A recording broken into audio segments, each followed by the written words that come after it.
नमस्कार दोस्तों, स्वागत है आपका मेरे चैनल राधा की आवाज़ में। चैनल पे नए हैं तो लाइक सब्सक्राइब ज़रूर करें। इतनी सुबह कौन आ गया? मैंने झुंझलाते हुए दरवाज़ा खोला। पड़ोस में रहने वाली सीमा अपनी 6 साल की बेटी के साथ आई थी। आओ अंदर आओ, मैं मुस्कुरा दी। दरअसल आपसे एक काम था। मैं मायके जा रही हूँ 3 दिनों के लिए। मेरे हस्बैंड आते हैं 8 बजे और खाना बनाने वाली आएगी 6 बजे। आप प्लीज़ उनको चाबी दे दीजिएगा, वो खाना बनाकर चाबी आपको वापस दे जाएगी। एक सांस में इतना कुछ बोलकर उसने चाबी का गुच्छा मुझे थमा दिया। उसकी बेटी आंखें फाड़ फाड़ कर पिंजरे की ओर देख रही थी। मम्मा देखो तो, आंटी के यहाँ कितनी प्यारी बर्ड्स हैं, कितनी सारी हैं। सीमा ने लपक कर देखा।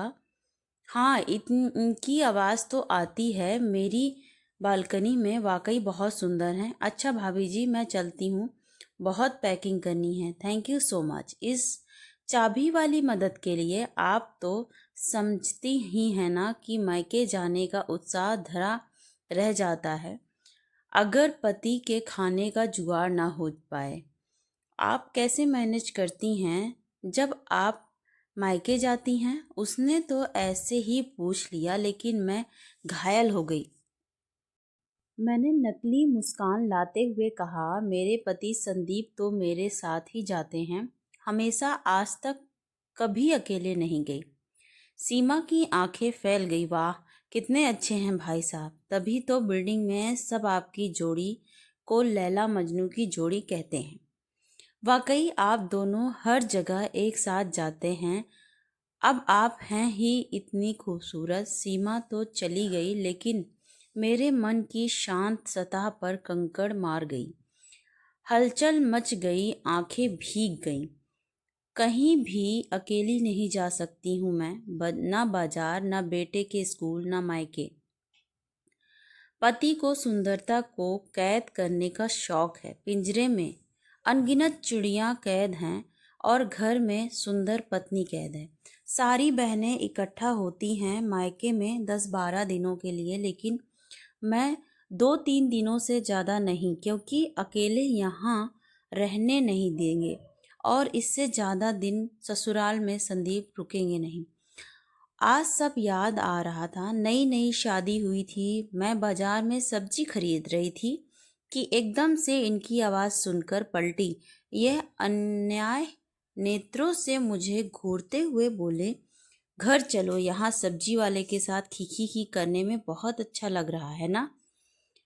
ना बच्चे के स्कूल अकेले जाने देते हैं, ना सहेली के घर। सोचते सोचते हाथ अचानक मेरी घनी केश राशि पर चला गया। ये सुंदरता ही अपराध है क्या? चिड़िया भी सुंदर ना होती तो कैद करके नहीं रखी जाती। मैं भी खूबसूरत चिड़िया हूँ। 3 दिनों बाद सीमा घर लौट आई और अक्सर हम शाम की चाय पर मिलने लगे, लेकिन हमेशा मेरे घर पर एक दिन वो झुंझला कर उठी, क्या भाभी, रोज मैं ही आती हूँ, कल आप आइए, मैं भी अच्छी चाय बनाती हूँ। मैंने ना नुकुर की। वो गंभीर हो गई। मुझे उससे अपनत्व हो गया था। काफ़ी बातें हम आपस में करने लगे थे। मैंने धीरे से कहा, सीमा, दरअसल संदीप को पसंद नहीं है मेरा कहीं अकेले जाना, प्लीज़ समझो। वो चौंक गई। थोड़ा और कुरेदने पर मैं और खुलती गई। पूरी बात बताते हुए मेरी आंखें भर आई और उसकी सुनकर उसने पूछा, ये कब तक चलेगा भाभी? आप इतना कुछ सह रही हैं, जो भी कर रही हैं अपने साथ, लेकिन आपको नहीं लगता कि आप किसी और का भी अहित कर रही हैं? मैंने आंखें पोंछते हुए कहा, मैं ही घुल रही हूँ, और कौन? सीमा ने एक लंबी सांस लेकर कहा, आप उस दिन कह रही थी ना कि बच्चे हमें देखकर सीखते हैं। आपको नहीं लगता कि आप एक और तानाशाह पुरुष बना रही हैं? आपका बेटा क्या सीखता होगा? हाँ, इस माहौल से। वक्त है, विरोध करिए। आज़ादी के लिए लड़ना गलत नहीं है। सीमा तो चली गई। मैं कुछ घटनाओं को लेकर बुरी तरह उलझी रही। बेटी की कही बातें याद करती रही। मम्मी, लड़कियां घर में रहती हैं, लड़के बाहर जाते हैं। लड़कियों को हर काम लड़कों से पूछकर करना चाहिए। बॉयज लोग को गुस्सा आ जाता है। वो चिल्लाते हैं, किस गर्त में ढकेल रही हूँ अपने बच्चे को, क्यों नहीं विरोध करती हूँ। बेटे के जीवन में आने वाली लड़की क्या मुझे माफ़ करेगी कभी? मैंने क्यों नहीं पूछा कभी संदीप से कि जब तुम्हारी बहनें मायके में अकेले रह सकती हैं तो मैं क्यों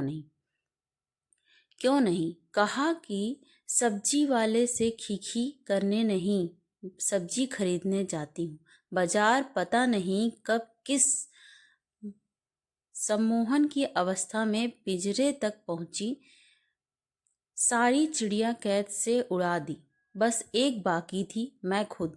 अभी भी घड़ी देखी, इनके आने का वक्त हो रहा था। बेटे को तैयार होने को कहा, पर्स उठाया। बेटा हैरत से मुझे देख रहा था। मम्मी पापा को तो आने दो, बस हम दोनों जाएंगे, आपको मार्केट के रास्ते पता हैं? मैंने मुस्कुराकर बेटे से कहा, रास्ते नहीं मिले तो ढूंढ लेंगे। अच्छा मम्मी पर भरोसा रखो, मैं जब घर लौटूंगी क्या होगा देखा जाएगा। आखिरी चिड़िया भी उड़ चुकी थी। मैं मुस्कुरा रही थी। हाँ, मैं एक खूबसूरत चिड़िया हूँ, लेकिन उन्मुक्त। धन्यवाद दोस्तों। ये छोटी सी प्रेरणादायक स्टोरी आप लोगों को कैसी लगी प्लीज़ कमेंट करके ज़रूर बताएं। Thank you so much for watching. Please like and subscribe to my channel.